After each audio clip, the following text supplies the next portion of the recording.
Good morning po sa ating lahat. So, nandito po tayo sa bayan ng Santa Elena, Camarines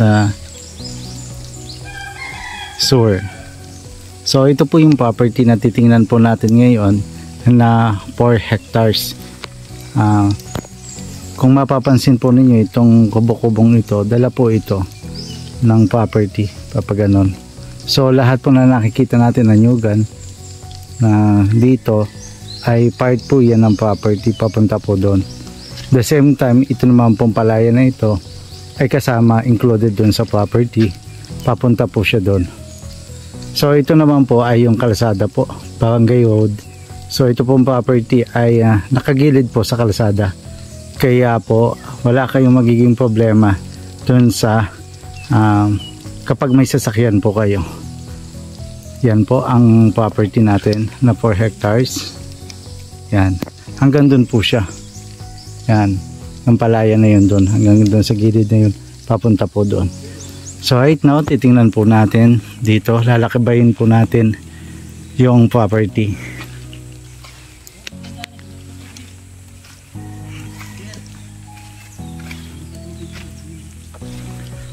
Okay.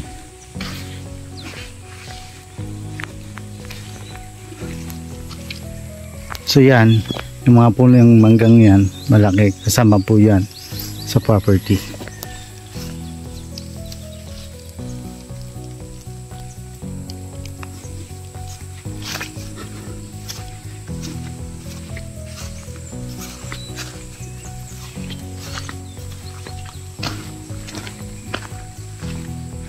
So itong pong property natin is 100% flat. Patag na patag po siya. Nakikita naman natin itong palay. Included po ito dun sa lote. Yan.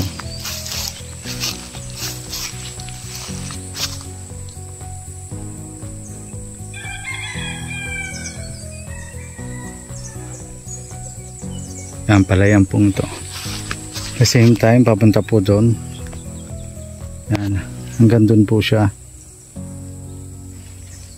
Tapos po may kubo po dyan, may tubig po dyan, may balon. Yan. Lahat po ng nakikita ninyo, mga puno ay kasama po o part ng property. Okay. So maganda naman po yung supply ng water dito. Kasi po yan. Yan po yung tubig. Pwede rin po ninyo i-convert ito sa palaisdaan. Kasi mayroon naman pong ginagawang patubig doon. Yun, kulay blong yun. Ang dami na po na yung pang kabila. Yan po yung magiging line ng water dito.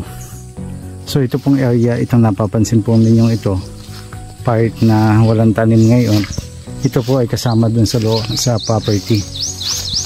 Yan. Maganda itong property ito kasi ito ay madaming bearing trees. Punta tayo dito sa kabila.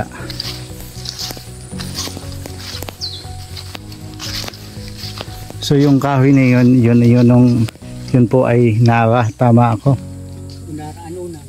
Nara, tapos ito po ay Anunang. Yan. So yun pa po, Nara pa po yun. Dito tayo founder.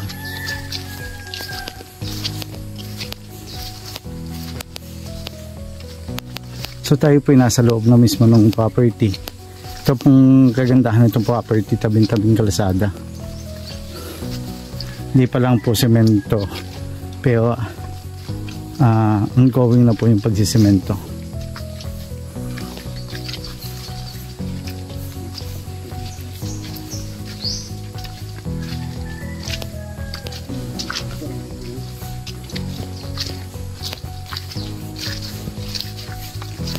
Yan. So ito po may langka.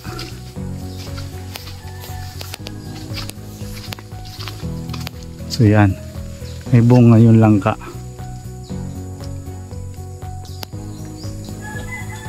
Yan po. Tapos dito, langka pa din. Yan, langka.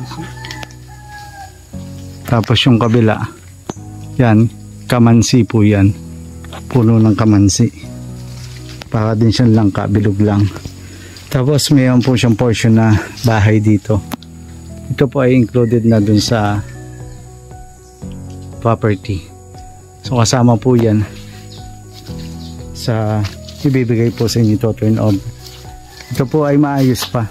Sementado pa siya. So aayusin na lamang po natin, lilinisan. Tapos yung may bubong may mga tumutulo na ano naman po, sementado naman po yung loob. Pwede pa po yung gamitin. So yan, okay. So dito na po tayo. Nasaan ang avocado? Okay, na yun po, star apple po yun. Nandun, okay nito kung tawagin. Lahat po yan, yung mga nyug na yan, included po yan dito. Lahat po na nakikita yung palayan included. Ito po yung avocado, tama, founder. Ito po, may bulaklak pa. May bulaklak na. Yan. So kung mapapansin natin dito talagang 100% flat.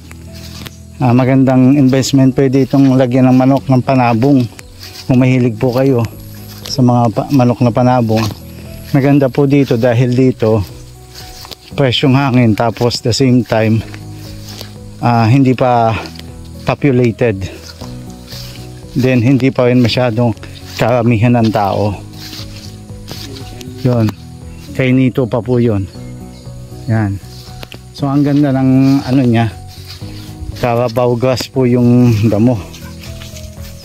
Kaya madali pong i-trim. Flat na flat siya. Ganda nitong property ito. Sa mga investor po natin, maganda po ito sa mga gawing farm. Dahil madaling linisin, saka isa lang ang curve ng lupa, flat. Yan. So ulitin ko po, ito po ay 4 hectares. Matatagpuan sa bayan ng Santa Elena. Ang Santa Elena po ay bukana na po ng Bicol.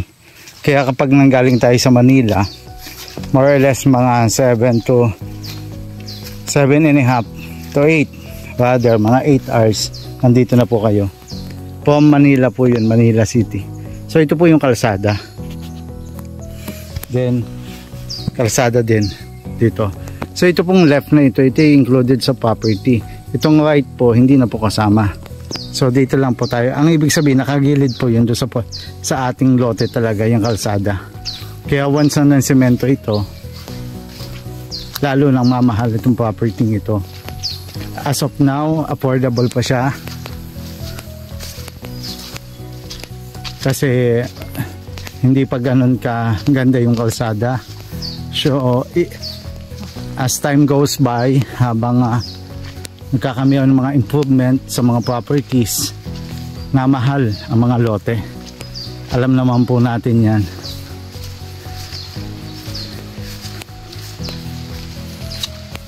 Yan ang kagandahan sa real estate.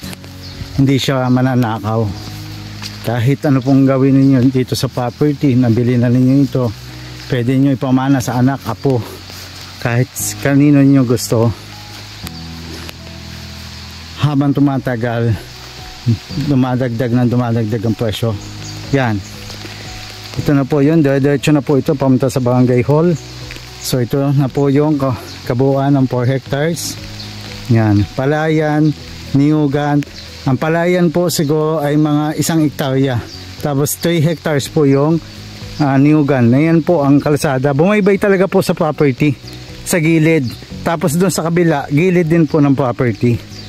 Kaya inianyayahan ko ang ating mga kliyente na mga OFW o nandito sa Pilipinas na ang pera lang ay nasa bangko.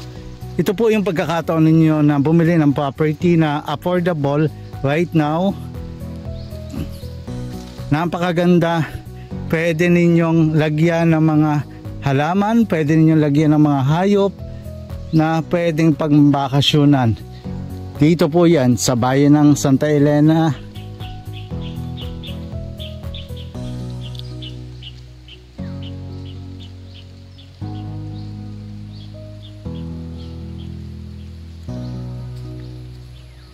Sa mga kliyente po natin na gusto itong property, kindly message sa aming WhatsApp, Viber, Messenger, at willing po kaming ihanap kayo ng mga property na magugustuhan ninyo. This is Mr. Randy Ichama, the President of RTO Realty Services. Thank you so much at have a good day. Ingat po kayong lahat dyan. Thank you.